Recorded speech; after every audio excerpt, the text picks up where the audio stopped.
अगर आप लोगों को गूगल से ही आंसर देख देख करके लगाने हैं तो फिर आपको किसी की जरूरत क्या है? तुम्हारे पास क्वेश्चन है, गूगल में सर्च करो, आंसर तुम्हें मिल जाएगा, लगा दोगे।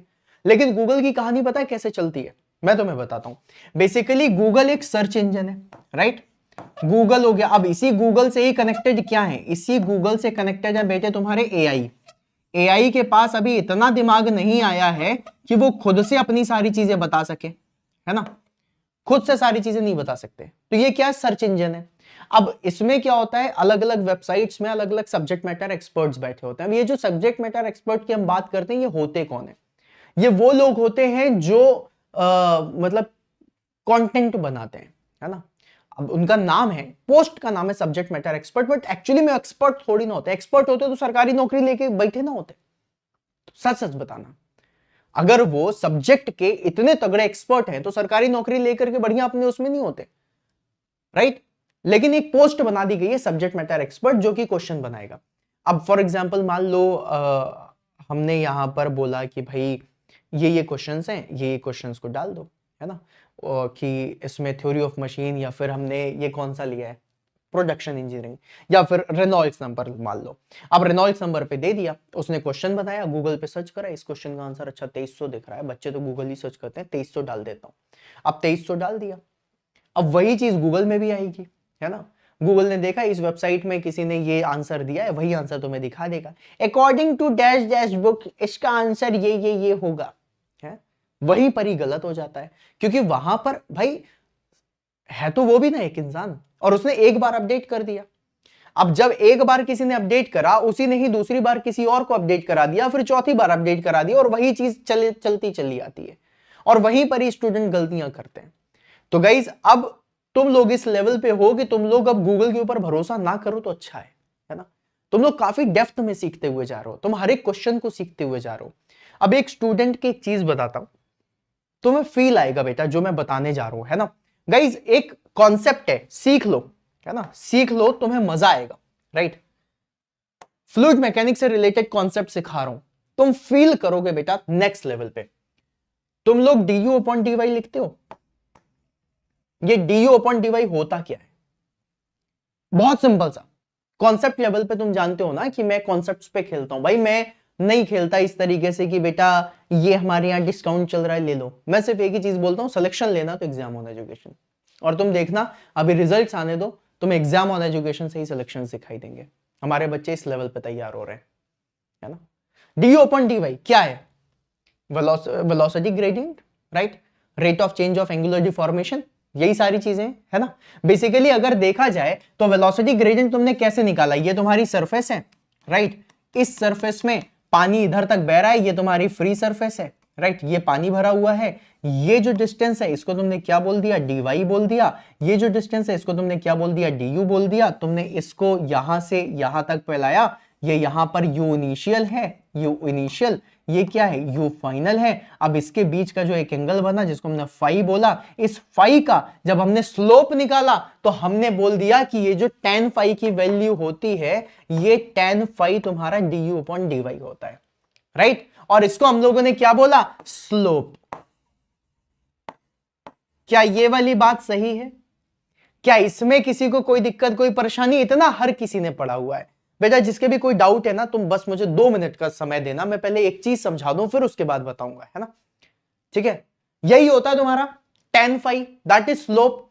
गाइज दुनिया की किसी किताब में यह चीज नहीं लिखी है कि स्लोप की कोई यूनिट होती है। बताओ ना, क्या तुमने स्लोप की कोई यूनिट देखी है?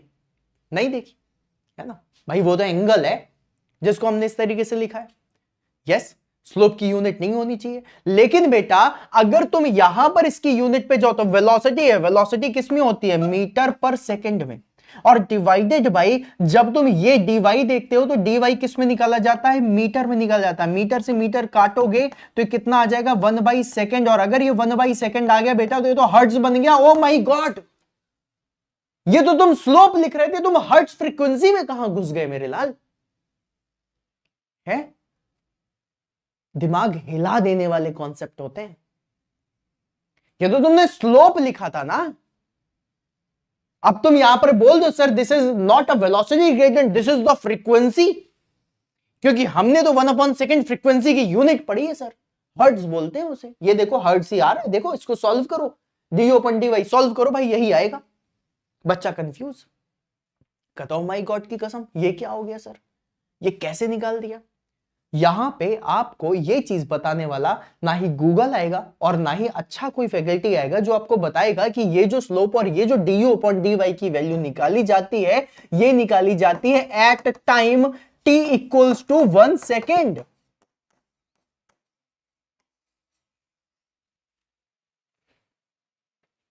ये है डिफरेंस कॉन्सेप्ट का। If you know the concept you know everything, और अगर तुम्हें कॉन्सेप्ट नहीं पता तो बेटा तुम इसमें फंसोगे। समझ रहे हो? अब इसमें एक और कॉन्सेप्ट लो। दुनिया की किसी भी किताब में ये नहीं लिखा है that slope is a unitless quantity. Slope कोई यूनिटलेस क्वांटिटी नहीं है, स्लोप एक कॉन्सेप्ट है। जो जब आप tan थीटा लिखते हो ना, tan थीटा की कोई वैल्यू नहीं है, ये आप टेंजेंट निकालना चाह रहे हो, राइट? ये बेसिकली देखा जाए तो जो अब देखो डेप्थ देखो क्वेश्चन की, कहां से कहां तक लेकर के जाता हूं। बेसिकली तुम इसको मानो ये क्या है, तुम्हारा सेंटर है, राइट? तुम इसको मानो ये क्या है, तुम्हारा सेंटर, राइट? इस सेंटर से ये dy जो है ना, ये तुम्हारी क्या हो जाएगी बेटा, ये चीज हो जाएगी तुम्हारी रेडियस। और इसी रेडियस को पकड़ करके अगर तुम सर्कल बनाते हो तो इस सर्कल की जो वेलोसिटी जो टेंजेंट डायरेक्शन में जा रही है, ये है वो वेलोसिटी जिसके तुम लोग बात करते हो du की। और यही वेलोसिटी बेसिकली है क्या, टेंजेंट है, राइट? और तुमको ये वाली चीज बहुत अच्छे से पता है कि अगर मैं इसको रेडियस मान रहा हूं और अगर इसको टेंजेंट मान रहा हूं तो यहां पे ये जो एंगल बनेगा ये 90 डिग्री का बनता है बेटा। और फिर अगर मुझे इस 90 डिग्री के एंगल से रेजोल्यूशन निकालना होता है तो एक एंगल ये आएगा और ये मुझे tan का मिलेगा। क्यों? क्योंकि अगर तुमने इस वाले एंगल को लिया तो एक हिस्सा कॉज का बनेगा, एक हिस्सा साइन का बनेगा, और जब तुम इन दोनों का रेशियो लोगे तो वो तुम्हारा tan पे आएगा। और यही चीज तुम सीखते हुए जाते हो अपने मैथमेटिक्स में, और यही कॉन्सेप्ट तुम्हारा इसमें लग रहा है। कभी कभी सोचा है इस लेवल पे, कभी इस तरीके से सोचा है कि एक्चुअली में ये वेलोसिटी ग्रेडियंट यहां से आ रहा होगा? कभी इस तरीके से फील करा है? नहीं करोगे। क्यों? क्योंकि फील कराने वाला कोई नहीं है ना।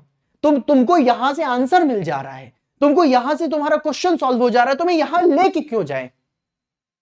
अगर कोई समझाना भी चाहे तो नहीं समझाना चाहेगा। क्यों? क्योंकि एक अच्छा स्टूडेंट ही इसको जानना चाहेगा, हर कोई नहीं जानना चाहेगा। एक बहुत सिंपल सी बात बता रहा हूं, राइट? सर मेरा एसएससी जेई सीबीटी 1 मैकेनिकल में 136.25 आ रहे हैं, सीबीटी 2 के लिए क्वालिफाई हूं क्या? बिल्कुल हो मेरे लाल, बिल्कुल हो। सीबीटी 2 की तैयारी शुरू कर दो इन डेप्थ पे, है ना? कैलकुलेटर आने वाला है, हिंट मिल चुका है भाई, आग लगा दो तुम लोग। न्यूमेरिकल डेली कम से कम 15-20 न्यूमेरिकल सॉल्व करो। फील कर पाएगा ये जो चीज मैंने बताई? अब तुम इस एंगल से जाओगे, मान लो इस एंगल को तुम थीटा मान लो, राइट? इस थीटा एंगल से तुम सॉल्व करके देखो, ये वाला एंगल तुम्हारा जो आएगा, ये वाला जो कंपोनेंट आएगा ये कॉस का आएगा, ये वाला कंपोनेंट साइन का आएगा। तुम इसका रेशियो लो, तुम्हें tan phi ही मिलेगा। इस कंपोनेंट को लोगे तो इस कंपोनेंट में क्या है, du है। इस कंपोनेंट पे लोगे, ये कंपोनेंट क्या है, dy है।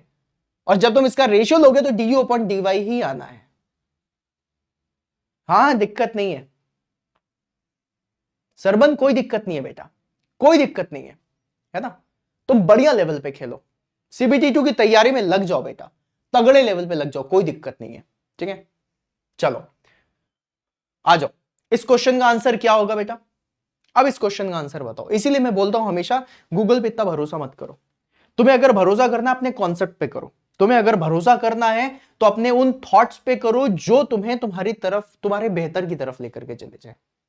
फिर देखो अपने आप में तुम चमकोगे। कंपटीशन करना है खुद से करो नेक्स्ट लेवल पे। ग्रेट सर, मुझे इस स्लोप के बारे में ही नहीं पता था, अब पता चला, राइट? सोचो कहां से तुम फ्रीक्वेंसी भी इसमें देख सकते हो, तुम इसमें स्लोप भी देख सकते हो, तुमको मैंने टेंजेंट भी दिखा दिया, तुमको हर एक चीज दिखा दी। तुम किस लेवल पे तुम सीखना चाहते हो उस लेवल पे हम तुम्हें सिखाएंगे। तुम आओ तो कभी हमारे सेशन में, जो हमारे सेशन में आ रहे हैं कभी उनसे पूछो किस लेवल पे चीजें चलती हैं। और इसके साथ साथ आपको एक चीज और बता दूं, all in one master batch, ये बैच आपको जरूर लेना चाहिए। ये आपको अलग ही लेवल पे फील दिलाएगा। ये तो अभी जो मैंने आपको एक टेंजेंट का और ये वाली चीज बताई ना, दिस इज समथिंग जो बहुत ही इजी लेवल पे मैंने आपको बस एक हिंट दिया है कि किस तरीके से हमारी थ्योरी क्लासेस चलती है ना, किस लेवल पे हम स्टूडेंट्स को सिखाते हैं वो सिखाया है। और इस तरीके से सिर्फ एक पॉइंट नहीं, पूरी मैकेनिकल सिखाई जाती है।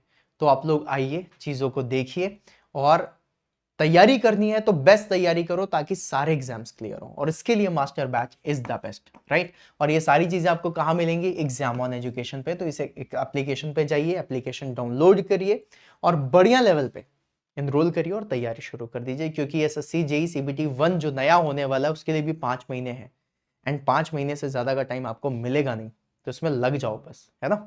चलो